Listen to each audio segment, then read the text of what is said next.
Stories on life of messengers of Allah are certainly always a good example for our life today. So learn to understand the various wisdom of their life would be very useful for us. Ibrahim, known as Abraham in the Hebrew Bible, was given the title Khalilullah, which means the friend of Allah. Ibrahim, peace be upon him, was the forefather of many great prophets and is held in high esteem by all the major revealed religions, Judaism, Christianity, and Islam. Ibrahim, peace be upon him, belongs to the 25 prophets mentioned in the Quran. He is also among the 5 prophets of Ulul Azm, arch-prophets, as these 5 prophets have books and divine religious laws. These 5 prophets of Allah are Nuh, peace be upon him, Ibrahim, peace be upon him, Musa, peace be upon him, Isa, peace be upon him, and Prophet Muhammad, peace be upon him. Ibrahim, peace be upon him, is mentioned by name 69 times in the Quran. There are different narrations by different Islamic scholars about the age of Ibrahim, peace be upon him. Some say that he lived for 169 years, some say he lived on earth for 175 years, and some say that Ibrahim's, peace be upon him, age was 195 years.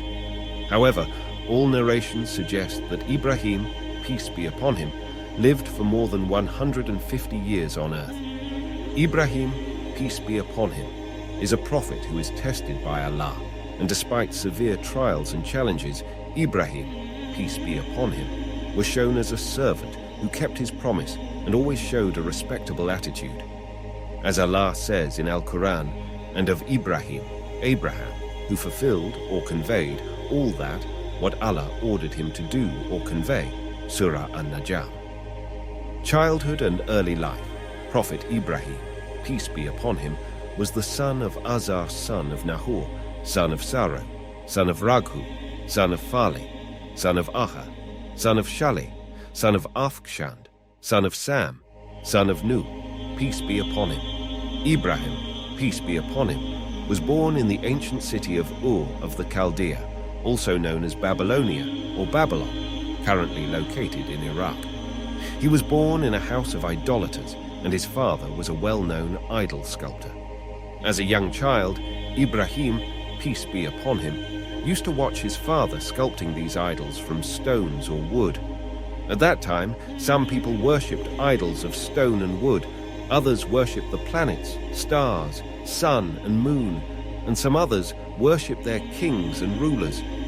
Allah has gifted Ibrahim, peace be upon him, with spiritual understanding from an early age. Allah says in Al-Quran, "Indeed, we bestowed aforetime on Abraham his portion of guidance, and we were well acquainted with him as to his belief in the oneness of Allah." Surah Anbiya. During his early childhood, Ibrahim, peace be upon him, realized that his father made strange statues. One day, he asked about his father's creation. Then his father told him that these were the statues of the gods. Ibrahim, peace be upon him, was astonished, and he spontaneously rejected the idea. Being a child, he played with such statues sitting on their backs as people sit on the backs of donkeys and mules. One day, his father saw him riding a statue called Marduk. At that moment, his father was angry and ordered his son not to play with the statue again. Ibrahim, peace be upon him, asked, "What is this statue, my father? It has big ears, bigger than ours." His father replied, "It is Marduk, god of gods, my son, and the 2 great ears as a symbol of great intelligence." This made Abraham laugh. He was only 7 years old at that time. Ibrahim's, peace be upon him. Hatred for the idols, statues. Ibrahim, peace be upon him, noticed that the statues, which were made by his father, did not eat and drink and were unable to speak, even if somebody overturned it, unable to rise and stand as it was. How do humans imagine that these statues can bring harm and benefit to them? Ibrahim's, peace be upon him. People had a big temple full of idols. The largest statues were placed in the middle of the temple. Ibrahim, peace be upon him, who used to go to the temple with his father when he was a child, greatly despised all these idols made of wood and stone. What surprised him was the way his people behaved when they entered the place of worship. They showed submission and honor in front of the statues. They even cried and begged for various things, as if the statues heard what they complained and talked about. At first, such a sight seemed funny to him, but later he began to feel angry. What added to the problem was that his father wanted him to be a priest when he was grown. He wanted nothing more from his son but reverence for those statues from Ibrahim, peace be upon him. Yet Ibrahim, peace be upon him, never stopped displaying his hatred and disdain for them. One day, Ibrahim, peace be upon him, and his father came to the temple. There was a feast in front of statues, and in the middle of the festival, there was a priest who gave a briefing about the greatness of the idol gods. The priest begged the statue to love his people and give them sustenance.